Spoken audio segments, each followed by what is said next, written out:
Tonight, I can report to the American people and to the world that the United States has conducted an operation that killed Osama bin Laden. Where we continue to follow the capture and killing of Osama bin Laden now. Those are just some of the scenes overnight as thousands of Americans gathered in celebration of Osama bin Laden's death.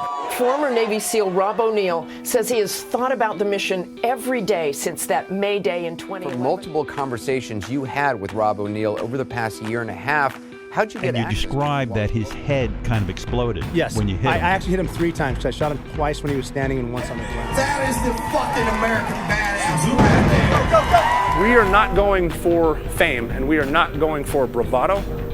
We are going for the single mom who dropped her kids off at elementary school on a Tuesday morning, and then 45 minutes later, she jumped to her death out of a skyscraper. If you need help, hang up and then dial your operator.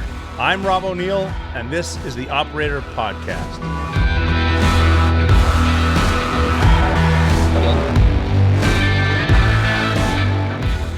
All right, here we are back, the Operator Podcast with Robert O'Neill. This is the second part of my interview with former Marine, all-around badass, Rudy Reyes. Volunteering for schools, it was like, I remember we finished a deployment to Iraq, and there was a climbing trip to Sweden, which would be amazing. I didn't take it. I took a tandem tethered bundle master. So now I'm strapping a 500-pound barrel to myself. It's like, all right, at what point do we stop? You know, it's like, I'm never jumping a bundle again. Some guys loved it. I thought it was kind of scary. It is very scary. I've never done it, but I've seen it done. Mm-hmm. And it's the whole barrel jump, that whole thing. I mean, the first time I witnessed it was in the late 90s. And I'm like, holy shit, that's a whole nother level of confidence and or insanity. Yeah. For the practice, I think getting in the wind tunnel really helps. You got to know how to nail your exit. That, like we sold wind tunnel time. I mean, to the command that we need this wind tunnel time for that one jump we're going to have to do for that one hostage rescue. So everyone gets that exit. You can't Z out when you're jumping at 5.5. You need to stack together. I don't want to lose someone in the ocean for real. Mm-hmm. That's another thing crack. We have remember when, say you guys changed the camis, you got your cool digi camis. Yeah. The Navy did that too, but they made them in blue. It's like, you do not want to match the water if you fucking fall off the ship, dude. Yeah, no kidding. You want to make it orange and puffy. For sure. I agree, brother. I know. It was, what's so wild? Rob, I was on the test group for the Marine Corps camis. When I was going to sniper in 99 or 2000, my class experimented with all different kinds of camouflage. And what we found worked the best was the German Flecktarn, the spots. Yeah. The German Flecktarn. That worked the best? Yep. And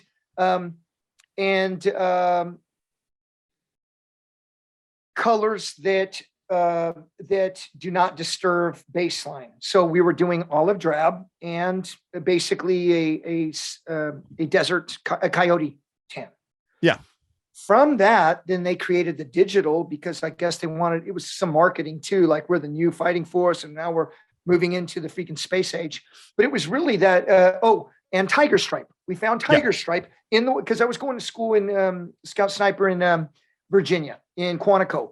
And the Tiger Stripe, the black horizontal stripes and angled stripes break up the outline. So that's how they created. If you look at the digicamis, you'll see their tiger stripes with boxes, which was inspired by the German Flecktarn. The Germans were the best at camouflage because they had a massive art department behind it. There was such attention to detail and artistic and engineering geniuses. They really put so much into their war machine. They turned it into an aesthetic. And we learned a lot from the Germans and the British in our sniper schools, as you know, with movement, with camouflage, with deception, blending, hiding, and deceiving.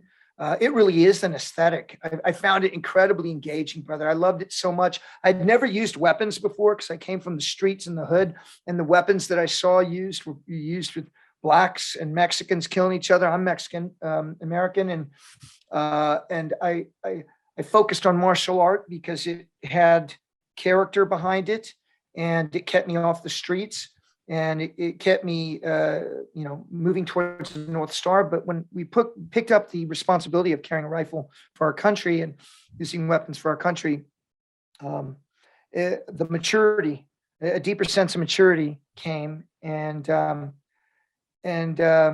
I took it very, very seriously. I respect it very much. I take it very seriously. We've got guns in our house now, of course. Yeah. Jade is a competitor and instructor. Yes, she and is. We train together. And I still take these weapons very seriously, firearms. To me, they are not it's interesting that I'm a video game character now. I guess I'm a really popular video game character in Call of Duty, so right? awesome. Oh, isn't it? I think I've played as you. Isn't that wild? How about how life imitating art imitating life? Like, first we did our things. We were on these freaking operations, freaking helo inserts, freaking scouts swimming across the Euphrates, freaking bagging and tagging, and freaking hostage rescues, and freaking the whole plethora and the entire pantheon of modern combat special operations. And then it turns into a video game. Yes. It's so interesting. It's so interesting. It's pretty wild. And good video games. I've met kids that know more about the military than I do because of the game they play. Totally, brother. Yep. The young generation recognizes me from the video games. They don't even know about my combat background or anything else. These young kids, they recognize me at the airports and everything. That's awesome. Wild. It is. And if it can motivate a young man, a young woman to embrace the idealism it takes to sacrifice and serve something higher than yourself, then they're going to be a good person. They're going to be. I agree. If they get the opposite side might be if they get dumbed down to violence, which is real. Cause I think a lot of these active shooters don't think it's real until they kill their first person in the school. And then it gets pretty bad for them. I agree. But the video games themselves with the, they're not giving up tactics. They are giving you a sense of pride. Maybe it helps with recruiting, which we need now because we got to keep a strong military. But you're a character. Like, I don't get jealous often. I'm kind of jealous of that. That's pretty cool, brother. You should. You know what? I got people at Activision. You should be that guy. You should be on that stick for sure.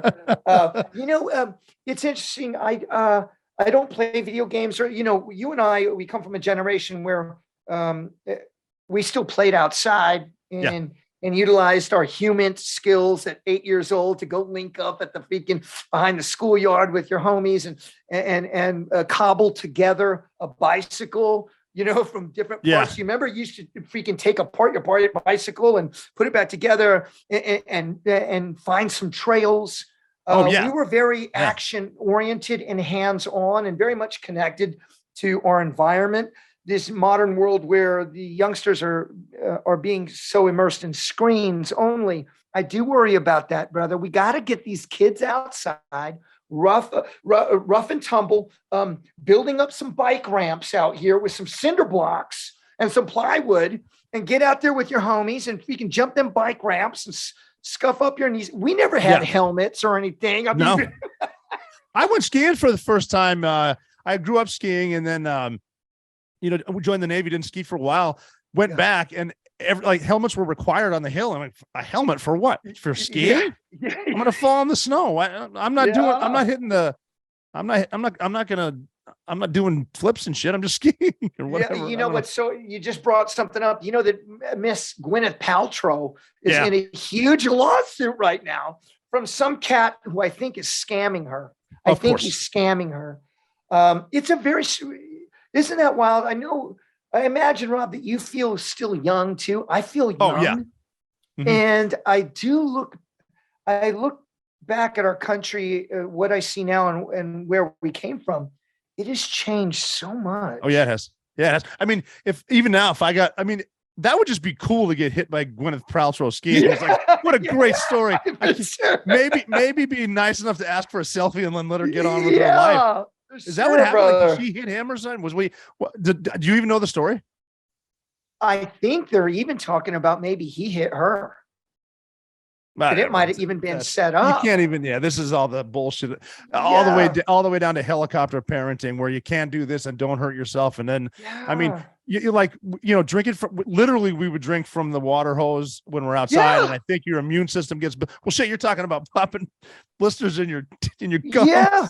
Oh, and then remember, more like, you and your homies would know where the crabapple tree was or where the freaking mulberries were, because you weren't going to go back home. You were freaking foraging. You were like doing freaking expeditionary warfare all day long.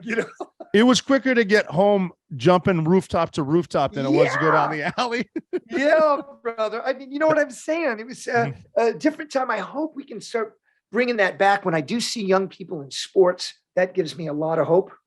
Young kids in sports. I think that's team sports are excellent too. Yes, winning and losing. Winning and losing. Yes, keeping score, because you don't lose, you learn, and that's. I mean, most people don't. You don't win a lot from success. You learn from falling on your face. For sure, brother. You can do it, but then some of the. I mean, you if you're always winning, you don't even know. I don't know. It's so bizarre to just be so worried about everyone's feelings that they can't even lose. I hear you. Some of the growth that happens from the first. I went undefeated my 8th grade year in Nebraska, and that's some tough wrestling. Yes, then when I went to high school, I was off jump in junior varsity. And then I went to my first as a freshman, and then went to my first tournament as my varsity for, was it 103 or 105? And I suffered my first defeat in 2 years. I ended up getting 3rd, but I had to wrestle three different matches. That first defeat, and I don't have a mom or a father. And so I went into the locker room, and I just freaking cried. And I was so sad because I felt so bad. I got fucking beat, meaning I got fucking pinned. And by the way, I was defeating this opponent. He was a senior, so he was strong, but I was fast, and my reversals were there, and he'd always try to throw. And then when he'd throw me, I'd reverse. And I was beating him, and I got him a head and arm, and I'm cranking on his head and arm, and I was strong, and I was freaking almost had him. And then I guess I stretched his neck, and it might have even been home cooking or something, because then they called it and said that he was injured, so he has 15 minutes to recover. It might have been some bullshit. Actually, looking back, I never thought about that because I almost had him. I had him defeated on points and was about to pin him. Well, he came back so aggressive and so angry and so fucking predatory to destroy me, not as a competitor, but as a man. I got scared, or I hesitated a second, and he caught me with a double leg and got on top, grapevine my legs, and he pinned me. I think I was sad. I think I was crying because of shame. I think because of the shame that I let this guy beat me, because I was the better wrestler. I learned so much from that, brother. I said, I'm never going to freaking lose again because I faltered. If the guy's better than me, okay. But I was better, and I faltered and hesitated for one moment. So this is incredible life lessons, brother. You know what I'm saying? No, that's very incredible. That's learning, even though, wrestling's also a team sport, but at the end of it, you're up against one other dude. And I think that's badass, especially at that level. What martial arts did you grow up doing? Kung Fu? I got into Kung Fu. I started doing Kung Fu at 18 years old because I went to the YMCA. I emancipated my little brothers. I got them out of the boys' home. We were living in the inner city in Kansas City, and the gangs were so heavy, Michael and Caesar could not finish school because they'd have to gang affiliate. And they'd have to. There's so much heavy stuff. So I got them into a GED program, got them a job with me at the restaurant. We all washed dishes together so we could afford our rent of our little place. And I didn't have my wrestling team anymore, so I took them to the YMCA, and we got a family membership. There was like a little welfare program that you could get a family membership. In my case, it was only $25 a month for my brothers and I. And of course, I was lifting weights. And downstairs, Shaolin Kung Fu, my first Kung Fu teacher, before I would meet Chun Man Sit, the legend from China. And I said, man, I'm a freaking wrestler. I'm strong and tough. I'll freaking whoop that ass. I don't need no dang kung fu. I don't need no kung fu. Caesar, my younger brother, went down there and in one lesson that evening, we went back and he was smaller than me. He did a couple moves on me. And if he could put me on my ass, I said, okay. This is it. And this is it. So I started doing Shaolin Kung Fu, and then I started doing some Sanshao with Kung Lee's people. I started fighting around the country and fighting internationally. But again, Rob, I was an international champion. I got lots of gold medals. I'm still quite a good fighter in the craft. I never defeated, and I knocked some of my opponents out. I always felt bad for them. I never was there to hurt and kill anybody. I was there to test myself. That's cool. Do I have what it takes?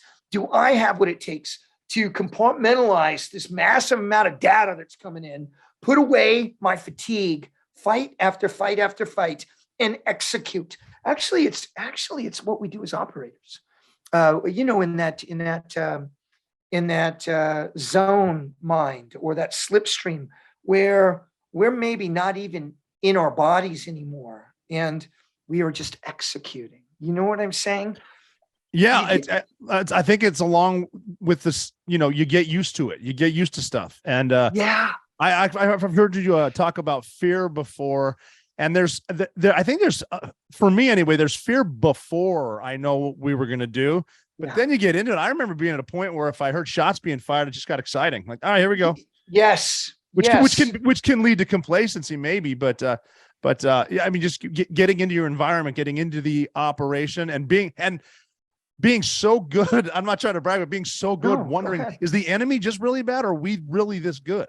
I'm with you totally, brother. I'm with you totally. And yet there's still that chaotic nature of combat. And we've seen brothers get hurt and killed that shouldn't, that were not hurt and killed because of skill, but due to the chaotic nature of combat. And then we've seen dudes fuck up and still somehow are with us, right? I believe, Rob, there's a certain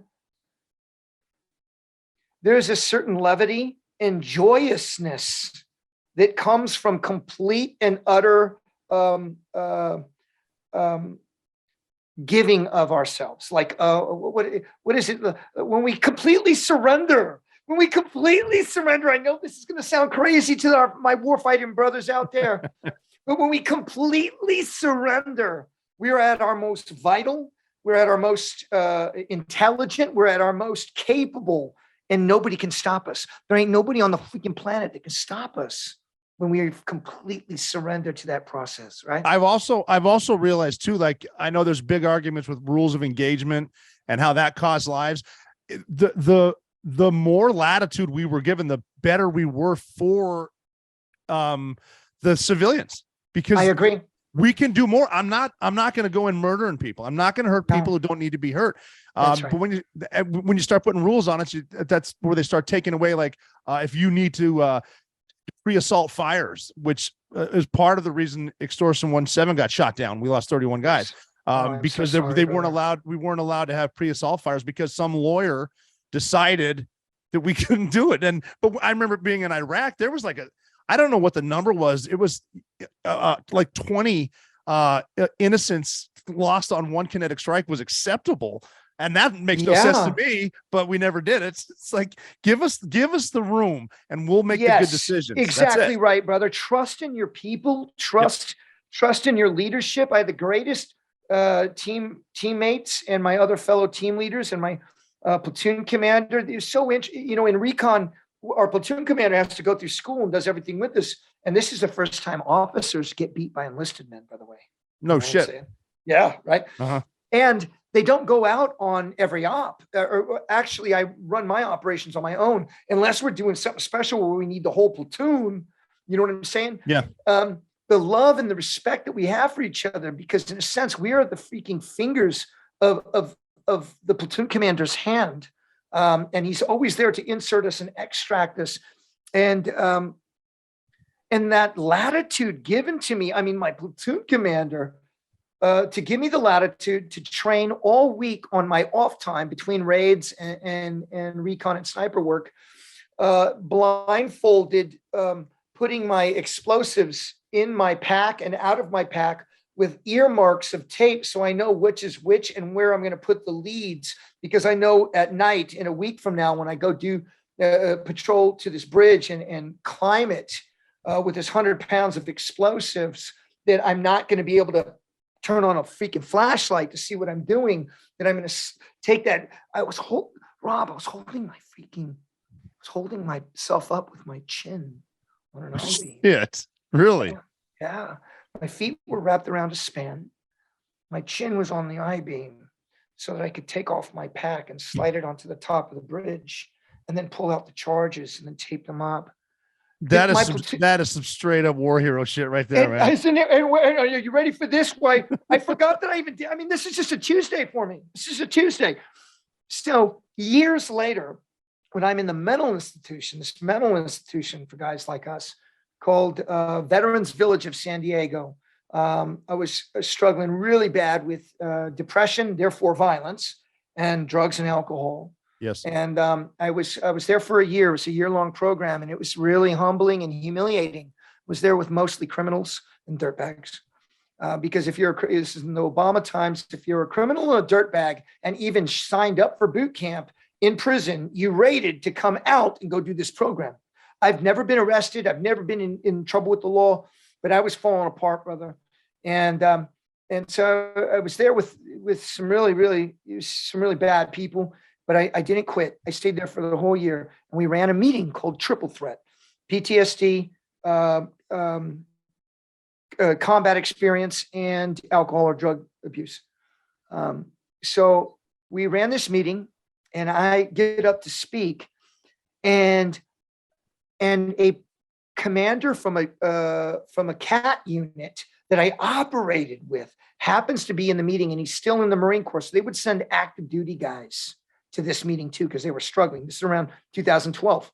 Op tempo was through the roof. Yes. He goes, Sergeant Reyes, my hair is long. I'm still feeling fabulous, but my hair is long and stuff. He's like, Sergeant Reyes. I'm like, oh my gosh, Augie, what's going on?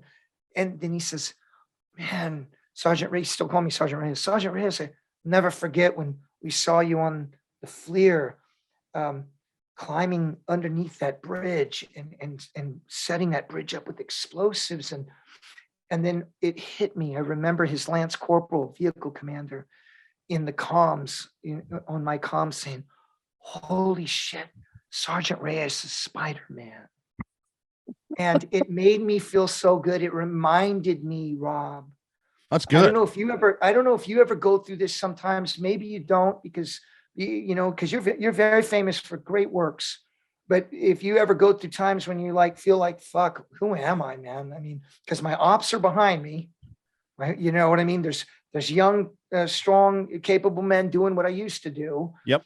And I'm not in the stack anymore, and I'm not in the bird anymore. And and sometimes you're like, well, does it matter anymore? And hearing that reminded me that I used to be somebody that was so committed to his team and to his platoon and to his country that he'd do whatever it fucking took to fucking fight the enemy and win.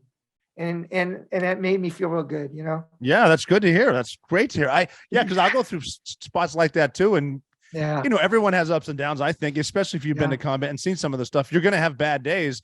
I mean, but every day you're up is a good day. You got to think about it that way. But it is nice to think about, we did some good shit. Some hoo-yah shit, brother. Yeah. They have made movies about a lot of it. So. Yeah, they have. Yeah, isn't that rad? Crazy. It's crazy. So it's crazy to think about. Yeah. They said even like with Captain Phillips, someone said, was the movie accurate? And I said, no, it's not accurate. I think I was drinking coffee when the snipers took the shots. Yeah, great movie. No, I'll say, the movie was 100% accurate. I've got a question for you. I've got a question for you on that. Have you ever been to SHOT Show? I haven't. I've been invited. Let's go together. Let's go together. Okay. All right. Okay, we're going next year. Okay. So done. I didn't even realize SHOT Show was a thing because I was not I was not spiritually and emotionally oriented to thinking of the military as a business. I never was. I never was. No, I didn't either I didn't either at all. It's a total business. You get what I'm saying. You get what I'm saying. I was not spiritually and emotionally oriented to that as a business. So when I first heard of it, they brought me out there to do some marketing and PR and to be this guy. And here it's 300,000, men mostly that love guys like us. And there's some posers, of course, and then there's a lot of wannabes, of course, and there's a lot of law enforcement and a lot of active duty and a lot of contractors, and it's a wild scene. And I met this, and when I was first going out there, I was working for Beyond Clothing, amazing outfitters that do all of our tier guys stuff, especially in the Arctic stuff. And I was doing a lot of hard drugs still back then. I was beside myself, Rob. I had lost the love for my country, or lost the love and respect for my government, not my country. What was happening in Iraq with ISIS, and then the meltdown that was happening in Afghanistan, and I felt like I was truly alone here in America. And here I am being a movie star hero for this niche market of guys that look up to guys like us, that sometimes feels disingenuous. I felt disingenuous. And so no wonder I was doing a lot of cocaine and drinking. That's what I was doing. I look back at some of those photos, Rob. I didn't realize that I'd lost so much weight, but I didn't care. I think because we are used to handling pain. I think I liked feeling the pain. I liked feeling the pain of being close to death. I think maybe almost a sense of penance. So I was out there, and nowadays, it's a whole different show for me now. I got my wife, I got the dog, I got the security, I got my number one white boy, Paul Wayman. I'll throw a shout out to him right now. Big white boy like yourself, tough as hell from Louisiana. He was my student as a recon Marine, and then went over to snipers. And he's just that tall, tough, rangy white boy that ain't afraid to throw down against 10 dudes like that. So that's he's awesome. Oh, brother, you're going to love this man. Okay. You'll love this man. And now we do it smartly. We get an Airbnb. I do my spots, and I love the people out there. Our Really? SOCOM community. Oh, brother, they're so loving, brother. We're all getting older. We're all getting older. That's true. Yeah. And You know what I'm saying? I do like to get around guys like that, go to the range sometimes, up at EOTech, because it's like, they're not the haters on the internet that tell you don't know tactics. These are dudes that there are obviously much better shooters than me out there, but these are just real guys that really just like to be around each other, love the craft, love to talk about guns. That's it, brother. It's so rad. You're going with me this year. Yeah, we're doing it. We're doing it. You're gonna lose your mind. Okay, dog. This is also why you have to have some security. Why Wayman's there with me. Dog, you're not going to go 3 steps. And this is a beautiful thing. You're not going to go 3 steps before you got 5 dudes around you talking to you and then wanting pictures and talking to you. And you're not going to be able to make it to your event because you can't get 100 freaking meters, dog. That'll take you 2 or 3 hours, right? Oh, that's funny. It's funny. But it's kind of beautiful. It's what a beautiful thing that cats like us that didn't even expect to make it through a firefight it through these next 3 seconds. That this is the kind of love we get. Well, spring has sprung, and our friends at Manscaped have the best tools for some spring cleaning. They've already helped you tidy up your nooks and crannies from your body's basement, but this year Manscaped can help you get the perfect presentation on that beautiful face of yours with the new Beard Hedger Pro Kit. Make sure you look your best this spring by using code THEOPERATOR to get 20% off and free shipping at manscaped.com. I love my Beard Hedger Pro Kit. I know you will too, and it's time to tame your mane. The sun is peeking out, which means you'll have to show that face in the daylight again. So use the kit to make sure the scruffs look award-winning, whether you got glorious beard flow or some smooth, sleek cheeks. The kit starts off with the Beard Hedger, a waterproof cordless trimmer with a rotary wheel that gives you 20 cutting lengths. Very, very easy to use. all with one guard, so there's no messy drawer full of add-ons. I hate those. It comes with titanium-coated T-blades that are tough on hair but smooth on your face, leading to single-stroke efficiency, but brings satisfaction one stroke at a time. The Beard Hedger is a high-tech piece of art in a travel-size package with a long-lasting battery, universal charger, and a strong motor. Next, the kit has liquid goods that make you feel good, starting with the beard shampoo and conditioner. You can't treat your beard like you treat your pubes. That's why the kit has a special shampoo and conditioner especially designed to moisturize, reduce ingrown hairs, and replenish your beard's natural oils and promote beard health. The Pro Kit also has Manscaped's beard oil. The nutrient-free oil relieves dryness on the beard and the skin while adding a little shimmer and shine to liven up the look. Cap it off with the Beard Balm, a pomade that shapes and styles and moisturizes, bringing the amazing scent of eucalyptus, rosemary, and lavender essential oils. Not to mention, the Beard Hedger Pro Kit also comes with 3 gifts, a beard brush, comb, and scissors to ensure your beard is ready to impress every time. Save 20% off and free shipping with the code THEOPERATOR at manscaped.com. That's 20% off and free shipping with the code THEOPERATOR at manscaped.com. Focus on the face and use the Beard Hedger Pro Kit for the cleanest look in the game. Here is something cool. Speaking of health, I have mentioned ketones before. They're a natural source of fuel for your body. They're often created when your stored carbs are depleted, triggering the body to convert fat into ketones for fuel. Unlike fats, ketones can cross the blood-brain barrier, allowing ketones to fuel both the brain and the body. Compared to other sources of energy like glucose or fat, ketones are a much more efficient fuel that can produce more power while using less oxygen. In daily life, your brain and body are fueled by ketones. And when I take them, I might not sound like it, but I feel great. You can find Ketone IQ at hvmn.com. Visit hvmn.com and use the promo code THEOPERATOR, one word, at checkout, and save 20%. Again, that's hvmn.com with the promo code THEOPERATOR. HVMN, which stands for Health Via Modern Nutrition. Ketone IQ is a zero sugar, zero caffeine energy boost. You can use it daily, first thing in the morning, whenever you need to re-energize for a wave of clean energy coupled with sharp focus. HVMN.com. Look for Ketone IQ. So I was out there a few years back and I was partying and fighting and street fighting and freaking kissing girls and shit like that. And I meet this,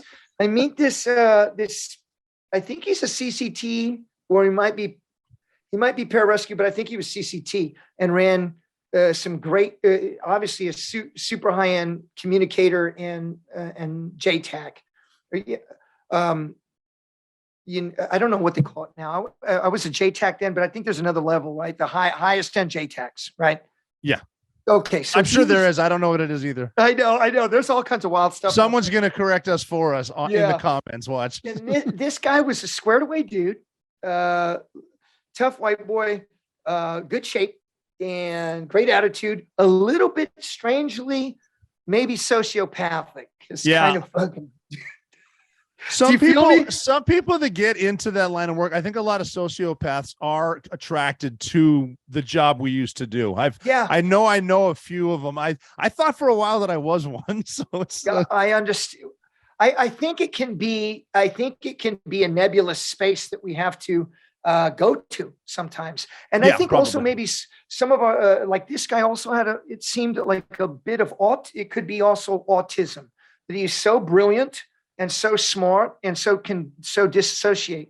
But he talked to me that he was on that up. And he was with you guys. He was with the Frogs, white boy, about 5'10", 5'11", good build, very American face, a very Anglo-American face. I think he had blue eyes, really calm demeanor. We became really good friends. And when that up for the shot went down, he was drinking some coffee and he overheard it because he wasn't supposed to be on the gun line. And he ran his ass up onto the gun line with you all and took some shots. And he was a CCT guy or maybe pararescue guy. Yeah, on what do the you Captain think? Phillips. Captain Yes. Phillips. Oh, yes. I wasn't. See, I legitimately was drinking coffee because I thought I came up with the best plan, and I had just made chief petty officer, so I was in the chief's mess thinking I was all cool.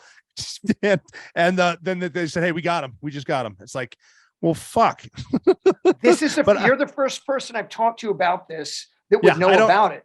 Yeah, I'll leave what happened to the boat up to the guys that actually did anything, because I was the lead jumper and I got us to the boat, and so rad. That's the end of my heroism on that mission. Oh, it's still so rad, brother. Cool. That was cool to do a real world jump though, because we'd never done it before. It had never been done, and we train off the coast of North Carolina all the time with this jump, but we learned the problem with safety boats is you don't have them in the Indian Ocean, so it's not always easy to find your boats, because we launched the boats out first, do a racetrack, and then jump, and then my job was to find the damn boats. I couldn't see them at first because of the glare of the sun off the water, and you wouldn't think.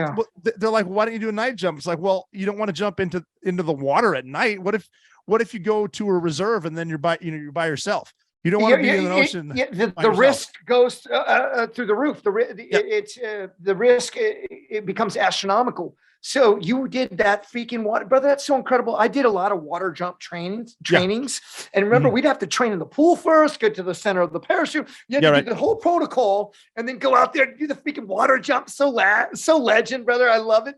Water jumps are pretty cool. They really. I was scared as the guy in the front of the stack not being. I could see the box or the big flat top boat, but I didn't know where our HSACs were. And I'm like, well, shit. I think I saw a whale shark, and then I'm like, okay, there he is. So wild, brother. And so it's interesting you bringing up that Captain Phillips. I recall this man. Yeah, he's around our age. He's not lying to you. I'm not going to say. Okay. And I believed him. I believed him. I could see the look in his eye, and I believed him. But I didn't, I've just never had anybody to talk to you about that. How cool was that? just like Bin Laden, we got pictures of those guys too. Just I don't think anyone's ever seen them. Got you. Yeah. But but at that point, so that's 2009. Like everyone there was used to killing people, and it was like a point where if this is a hostage rescue, we'll take him if you give him to us. But you have about a fucking second to convince me not to kill you. That's where we're at in life. Yeah, absolutely. I'm with you, brother. And there's of course a lot to be said for that.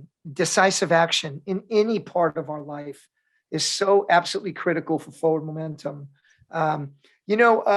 These days in my life, I train, I work out, I do my business during the day, take my calls, spend a lot of time with Jade and the family, because I know this is important, because when I go overseas on task, I'm completely immersed. It's the best of both worlds. I'm an operator now for TV. Yes. Where I have these recruits that are in my, in my charge. I have the best freaking teammates, and we create the course and we run the course. I am so immersed that my stress level goes down. So although physically, I guess, and even mentally, intellectually, it takes so much, and it's dialed to 11. My stress is actually down. You know what I mean?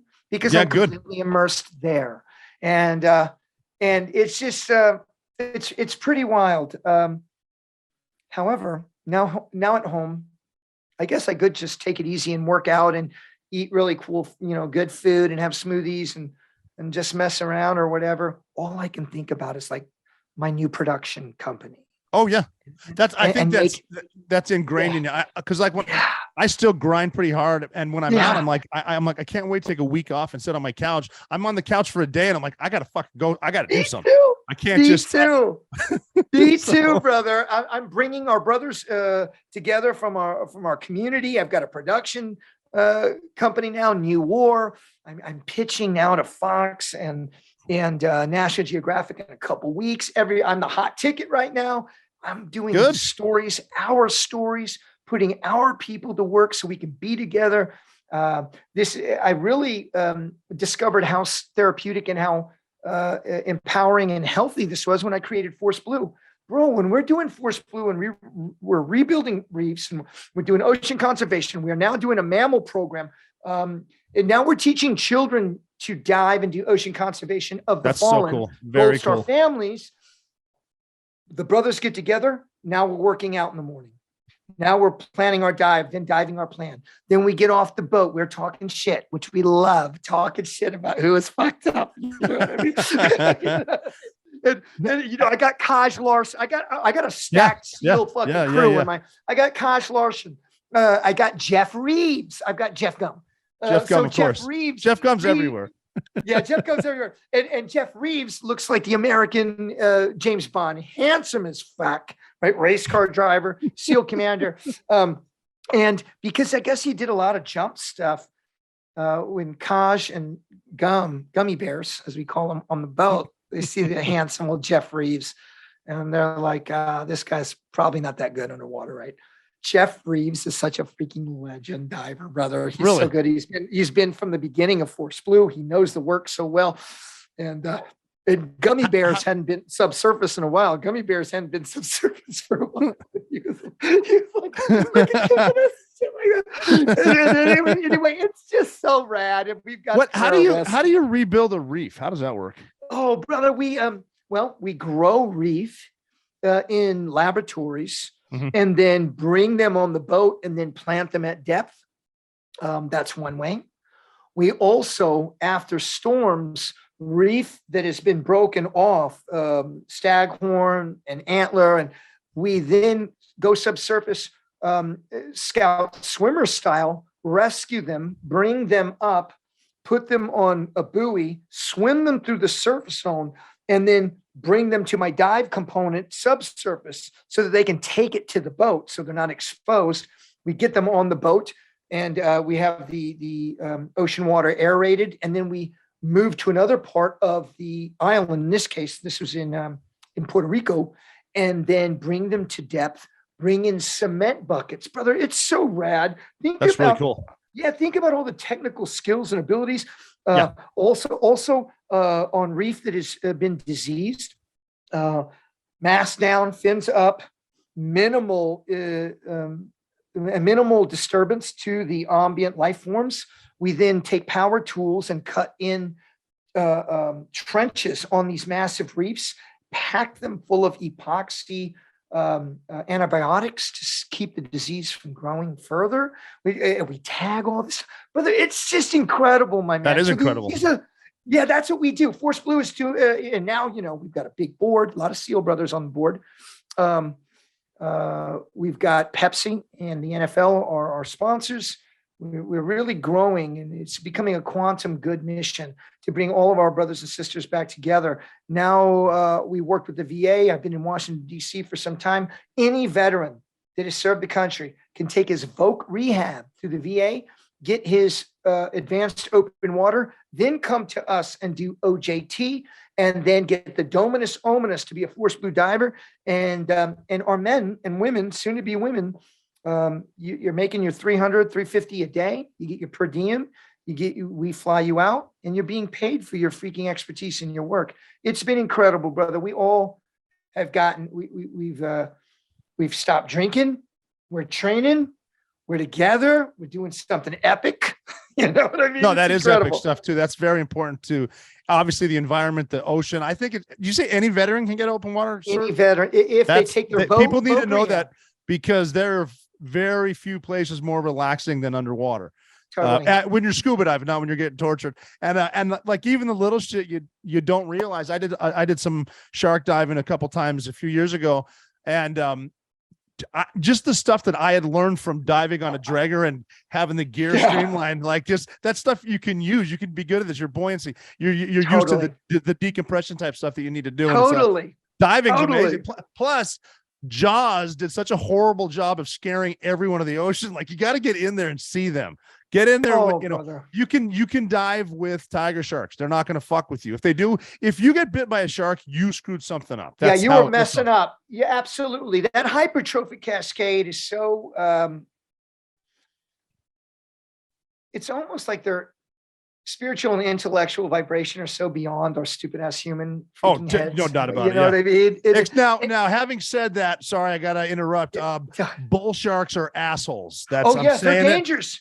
They will fuck you up. Yeah, and I think a lot of times a bull will attack someone and the tiger gets blamed because it's so brutal. But bull sharks, I had a safety diver actually save my life one was coming because a piece of chum fell on my shoulder, and he was coming at it, and the diver hit him with a stick just to push him off. I think it was a broom. Kidding, brother. Yeah, They're so aggressive. And it's a big mouth when it's aiming at you. But getting back to other sharks, most sharks are nice. Bulls are assholes. Yeah, they're very aggressive. And a lot of the work we do with the reefs, it's not bulls, it's we'll have some sand tigers, we'll have some lemon sharks, we'll have some reef sharks.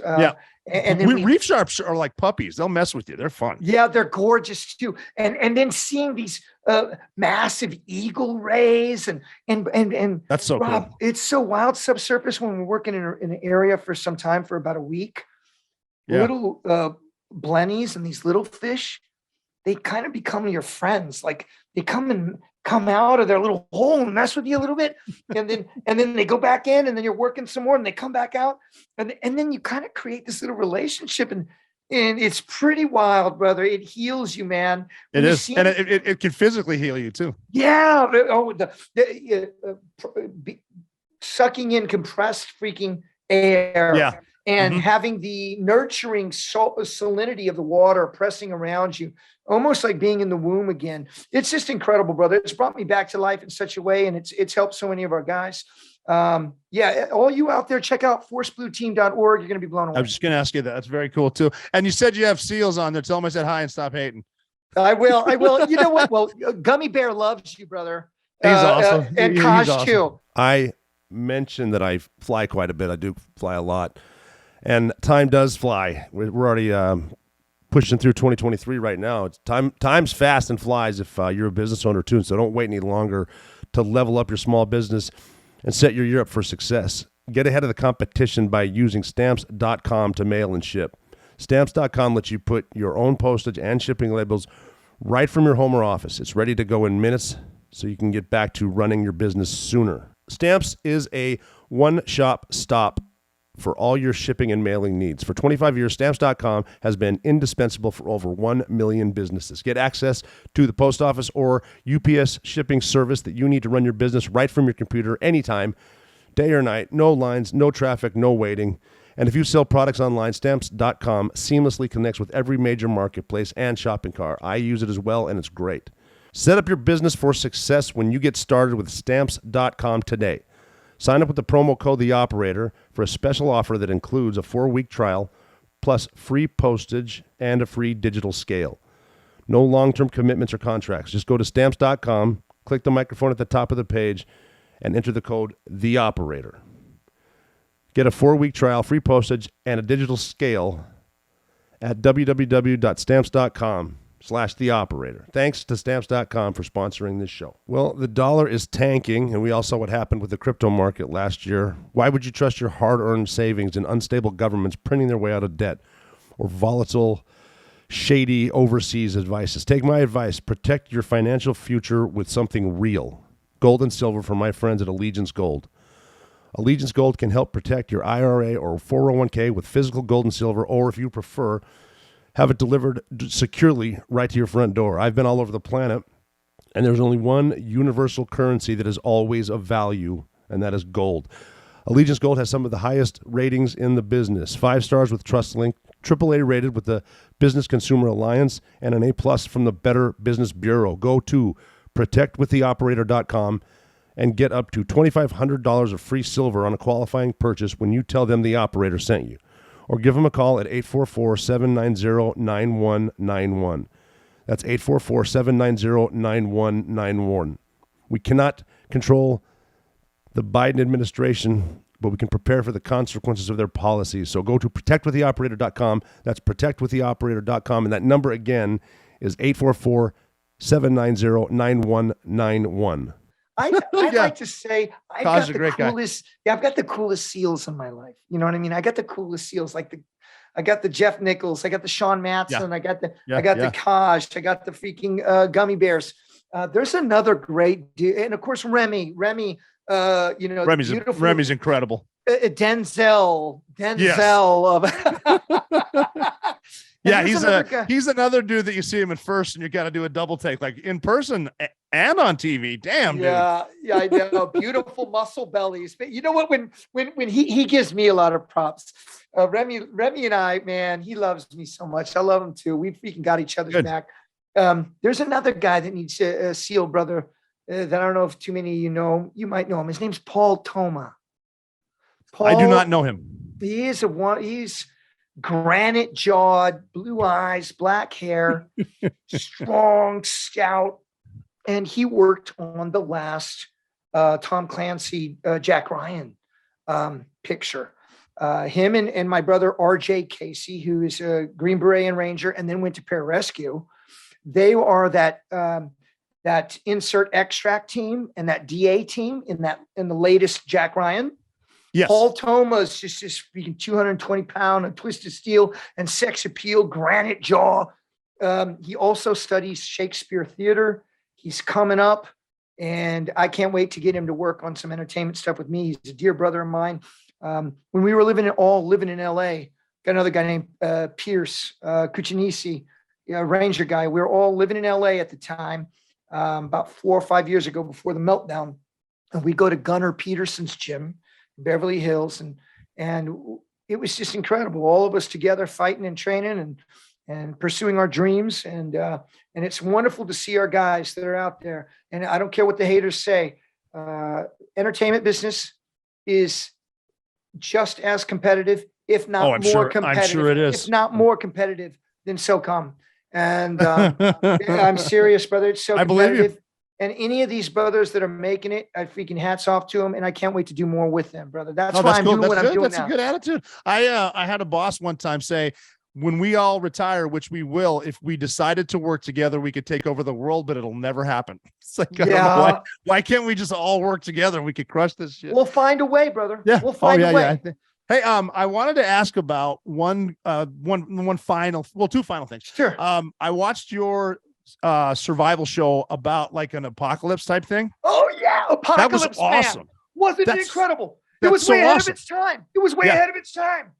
Because Apocalypse Man. Apocalypse Man. Because little things that people don't realize. If there's like an EMP, poof, war, and everything stops.